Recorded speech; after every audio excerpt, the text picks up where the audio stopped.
राम कृष्ण हरी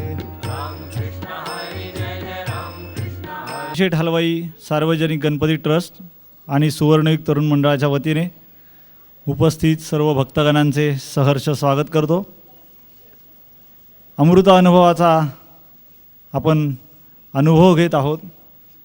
महाराज आपल्याला त्याचं प्रत्यक्ष कथन करीत आहेत आणि आपल्या डोळ्यासमोर ती अनुभूती प्रकट होते त्यांच्या बोलण्याने. आज नेहमीच्या प्रथेप्रमाणे श्रीराम हरी कदम माजी पोलीस अधिकारी हे महाराजांना हार घालून त्यांचं स्वागत करतील. त्याचप्रमाणे यशवंत पायगुडेजी हे पोथीला हार घालतील.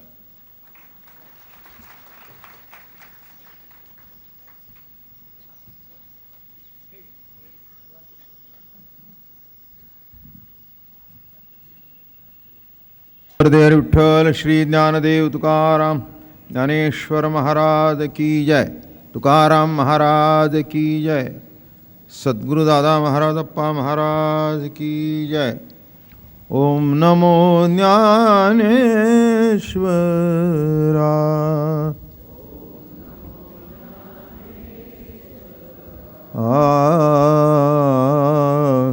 ओम नमो ज्ञानेश्वरा.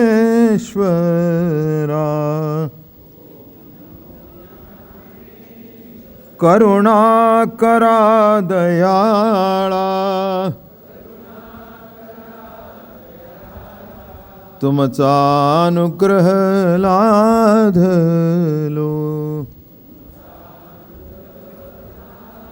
पावन झालो चराचरी तुमचा अनुग्रह लाधलो. मी कळा कुसरी काहीच नेणे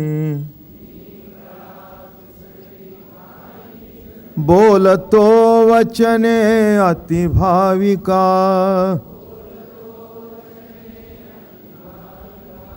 तुमचा अनुग्रह लाधलो. पावन झालो चराचरी तुमचा अनुग्रह लाधलो.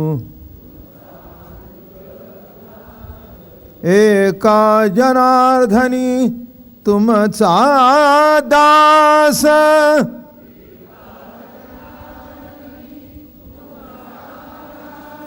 एका जनार्दनी तुमचा दास.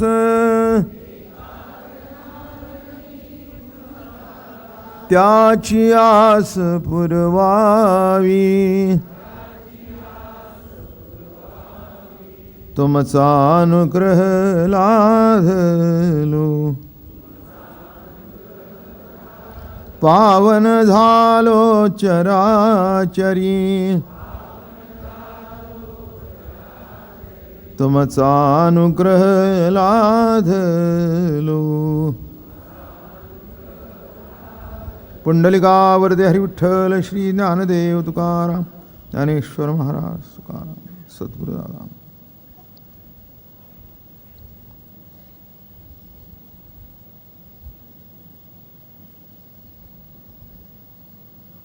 माऊली महावैष्णव संत श्रेष्ठ ज्ञानेश्वर भगवान आणि आपल्या या अलौकिक अशा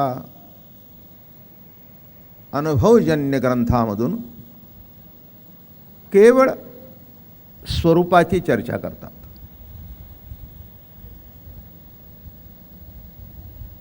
संचित क्रियमाण प्रारब्ध मागील जन्म पुढील जन्म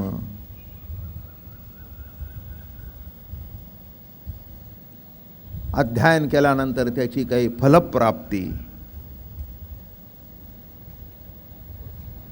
बरं का.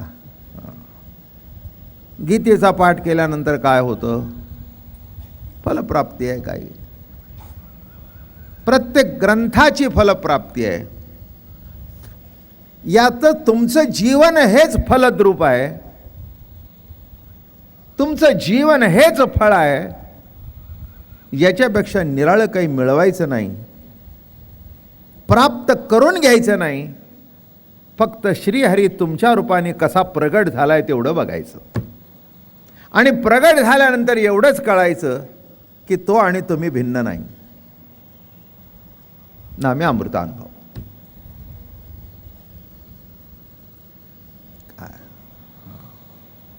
गीता सुद्धा सांगते फळाची अपेक्षा करू नकोस. बरं गमतीच आहे बघ. फळाची अपेक्षा करू नको गीता सांगते. मग अर्जुनाला लढाया का लावला?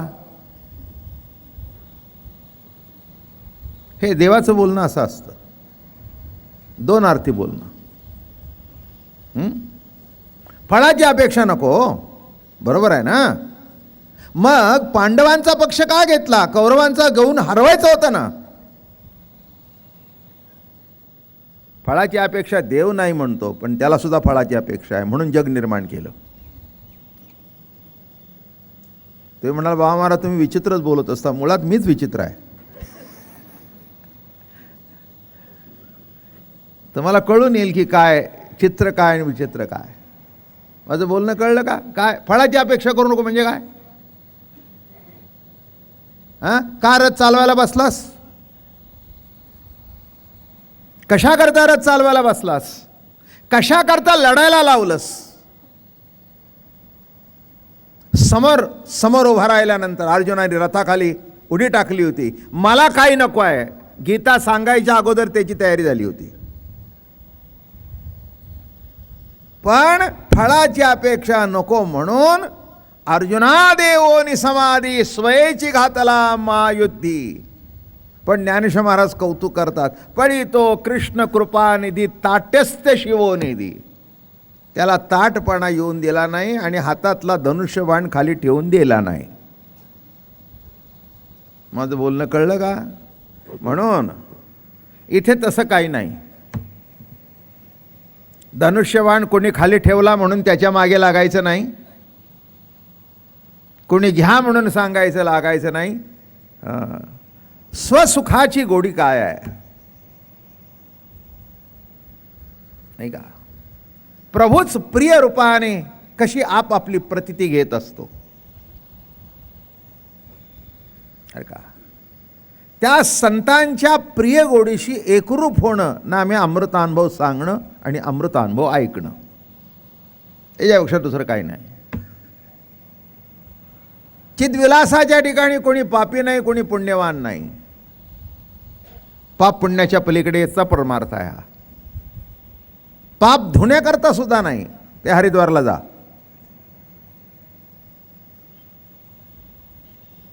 धुतलं तर धुतलं, नाही तर वर तरंगत राहतं. तेलाचा तवंगच असा असतो ना. अगदी वचन सत्य आहे की गंगेमध्ये स्नान गेल्यानंतर पाप धुतलं जाते, 100% खरं आहे. पण ते वर तरंगत राहतं. तुम्ही वर आला की तुमच्या अंगावर धुलीसारखं भरून बॅक टू पुणे.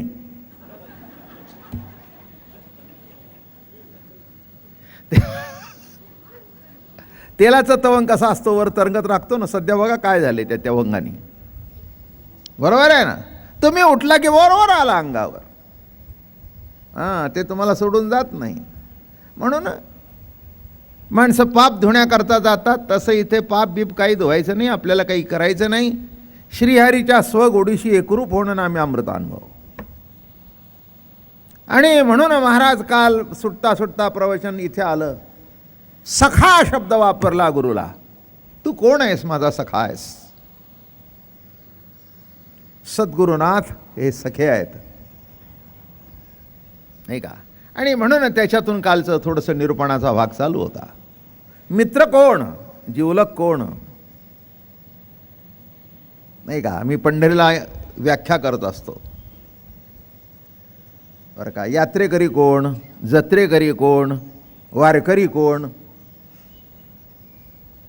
नाही का? यात्रा करायला येतात ते पाप बीप धुवायला येतात. जत्रेकरी कोण, बोकड कापायला येतात. प्रत्येक गावाला जत्रा भरलेली असते. आमच्याकडे आता जत्रा भरली काय नाही महाराज, 1000-2000 कापलं जातात. बरं ठीक आहे, चांगलं आहे. जत्रा, यात्रा आणि वारी. वारी म्हणजे सख्याचं सगुण दर्शन बस. सख्याला भेटणं. तो आम्हाला भेटण्याकरता निर्गुण निराकार होता, तो सगुण साकार झाला. आपली स्वगोडी भोगणे असतं, म्हणून त्याला भेटणं, त्या आनंद भोगणं. देव भेटण्याकरता वारी नाही, देवाला बरोबर घेऊनच देवाची वारी आहे. माझं बोलणं कळलं? मुलाला कडेवर घेऊनच मुलाच्या शाळेत जाणे. दृष्टांत कळला का? काय म्हटलं? मुलाला कडेवर घेऊन मुलाच्या शाळेत. तसं या ठिकाणी मोठं कौतुक आहे अमृतानुभवाचं. आणि शब्द वापरला, किंबहुना या भाका द्वैताची जेथे उपयोगा फेडोनी स्वसखा श्री गुरु वंदिला. माझे श्री गुरु कोण आहेत? सखा आहे, सखा. आणि म्हणून सख्याची व्याख्या करताना काल मित्र सांगता सांगता आपण प्रवचन आटपलं. ज्याच्याबरोबर सिनेमा बघावासा वाटतो, त्याच्याबरोबर भजी खावीशी वाटतात, बरं का. कुठच्या तरी गार्डनच्या कट्ट्यावर बसून गप्पा माराव्याशा वाटतात, टिंगलटवाळी करावीशी वाटते. असा जो तो मित्र कालांतराने बदलत जातात, संपत जातात. आयुष्यात कितीतरी येतात आणि कितीतरी जातात. मी शाळा सोडली आणि पुन्हा शाळेतला एकही मित्र मला पुन्हा आजपर्यंत भेटला नाही. आता त्यातले किती वर गेले आणि किती खाली शिल्लक राहिले कुणाला माहीत. आश्चर्य सांगतो मी. कधीही असं चुकून सुद्धा कधी गाडीत कोणी भेटलाय किंवा काही पत्ता नाही. शाळा सुटली, मित्र संपले, तेवढ्यापुरते मित्र असतात. मग ओघाओघामध्ये जमलेले मित्र निराळे, बरं का, जास्ती वाढवत नाही विषय. मग त्यातल्या त्यात मित्रामध्ये एखादा जिवलग असतो.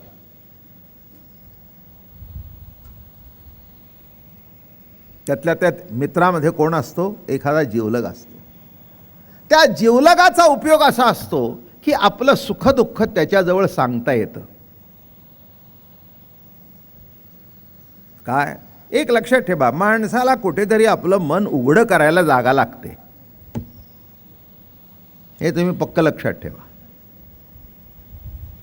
काय मग कदाचित बायको सखा असेल, नवरा सखा असेल, मित्र सखा असेल, मेवणा सखा असेल, भाऊ सखा असेल, बहीण सखा असेल, कोण सखा असेल हे सांगता येत. पण त्याच्याजवळ सांगितल्याशिवाय, मन हलकं केल्याशिवाय बरं वाटत नाही. काय वामनराव आले ऑफिसला, गोविंदरावांनी बघितलं, का हा चेहरा अगदी उतरलेला दिसतोय. काय नाही बोलणारच होतं तुम्हाला. काय तुम्हाला सांगू, सध्या सोयऱ्यांनी त्रास दिलाय. नोकरी लागली चांगली, पगार वाढला, तेव्हापासून प्रत्येकजण मागायला येतं. आज आमच्याकडचा आला की उद्या तिच्याकडचा आला. आता कुणाला बोलावं आणि कुणाला सांगावं? माझं बोलणं कळलं का? हां. किंवा आज वा काय सांगू तुला, आज बायकोचं माझं खडाजंगीचं भांडण झालं. आता हे गावात सांगण्यासारख्या गोष्टी नसतात किंवा कपाळावर पाटी लावून जायची नसते. पण असा कोणतरी एक मित्र असतो की आज भांडण झालं रे, हां तरीच म्हटलं आज डबा दिसत नाही, तरीच म्हटलं आज खातात काय डबा दिसत नाही. तिला सांगितलं आजपासून डबा बिबा काही करायचा नाही, माझं मी बघून घेईन. काय हे आता हे काय संबंध ऑफिसवर सांगायचं का आज मी बायकोबरोबर भांडलो.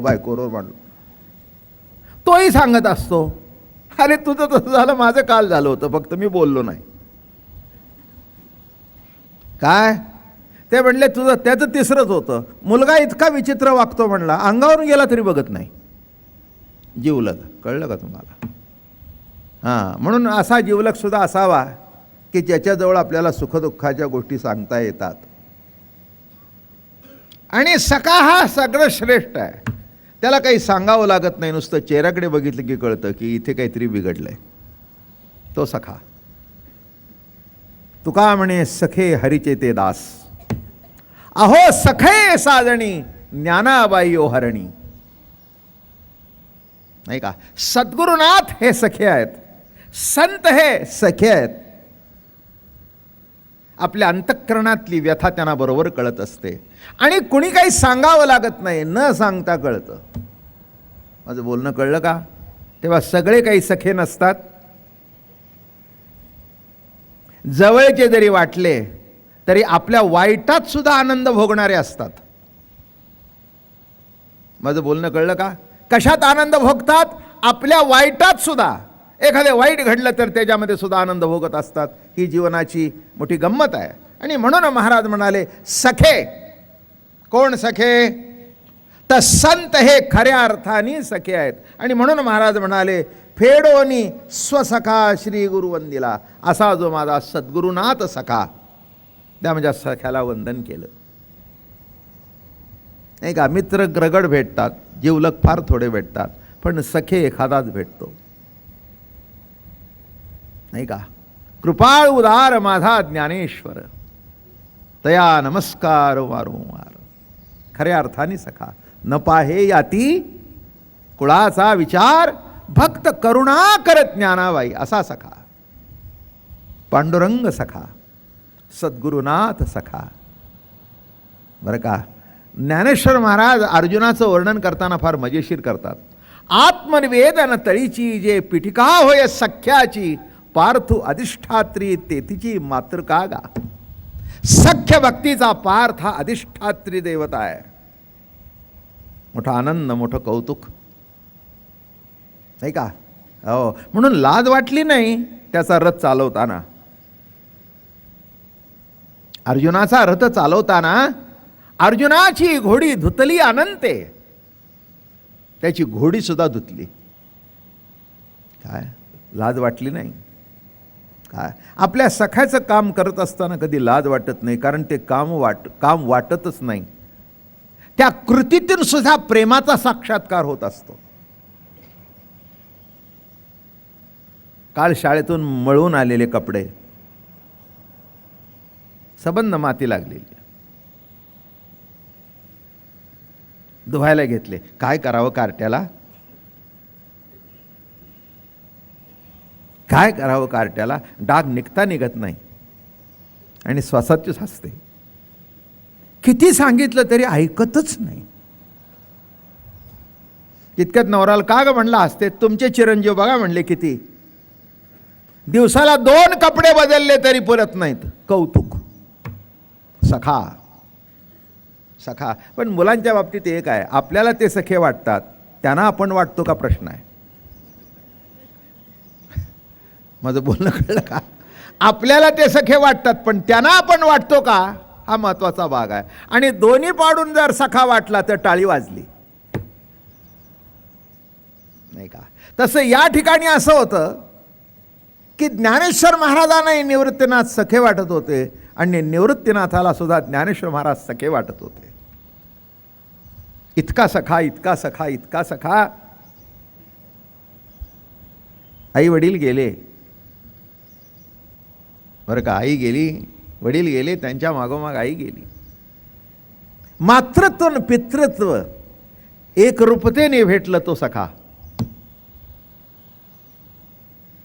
मी नेहमी सांगत असतो किती अवघड दिवस तो. निवृत्तीनाथ निघून गेले, आपलं विठ्ठलपंत निघून गेले. त्यांच्या मागोमाग काही दिवसांनी रुक्मिणी माता निघून गेली. डिटेलमध्ये गोष्ट सांगत नाही, ऐकली आहे आणि ऐकायची असेल ती इवले स्वरूप कॅसेट ऐका. ती पहिली कॅसेट माझी निघाली. झोपलेल्या बाळांना निरोप घेताना अतिशय दुःख झालं. फक्त निवृत्तीनाथांना उठवलं. निवृत्ती राजा ते म्हणे, आई एवढ्या रात्रीचं मला उठवलंस? म्हणे, बाळा चौघात मोठा तूच आहेस. माझे मालक गेले. धर्माने उगवलेला सूड होता तो, नाही का? काही कारण नाही, काही कारण नाही, नाही का? गुरु आज्ञेने संन्यास टाकला आणि ग्रस्त आश्रमात आले. आणि आले म्हणून आज प्रवचन चालू आहेत. कळलं का? आले म्हणून लाखो लोकांचा उद्धार झाला. आज वारकरी संप्रदायाच्या परंपरेमध्ये 20-25 हजार कीर्तनकार निरूपणकार तयार झाले. हे संन्यास टाकून पुन्हा ग्रस्ताश्रमात आले. ही त्याची फलश्रुती आहे, सद्गुरुनाथाचा आशीर्वाद आहे. म्हणून या संप्रदायाला सद्गुरूचा आशीर्वाद प्राप्त झाला, त्याच्या आज्ञेने घडलं. बरोबर आहे ना? मग ही 4 भावंडं झाली, मुलं झाली सुंदर. आणि विठ्ठलपंतांच्या मागे जाताना एक दिवस आईसाहेबांनी दुःखाने काढला. काय असतं, मुलं किती जरी असली तर शेवटी पती पत्नीमधलं सख्य हे अतूट असायला पाहिजे. असतं असं म्हटलं नाही मी, असायला पाहिजे असं म्हटलं. बरं का? दोघांनाही असं वाटलं पाहिजे की एकाशिवाय एक असू नये. हा सुद्धा अमृतानुभव आहे, नाही का? जीवशिवाचं ऐक्य कळणं, सद्गुरु शिष्याचं ऐक्य कळणं आणि पती पत्नीतलं संसारातलं ऐक्य हा सुद्धा अमृत अनुभव आहे. आणि मग तिथला जो अनुभव आहे तो अलौकिक आहे. आणि म्हणून कसं राहावं आता? कसे तरी दिवस काढले, पण अति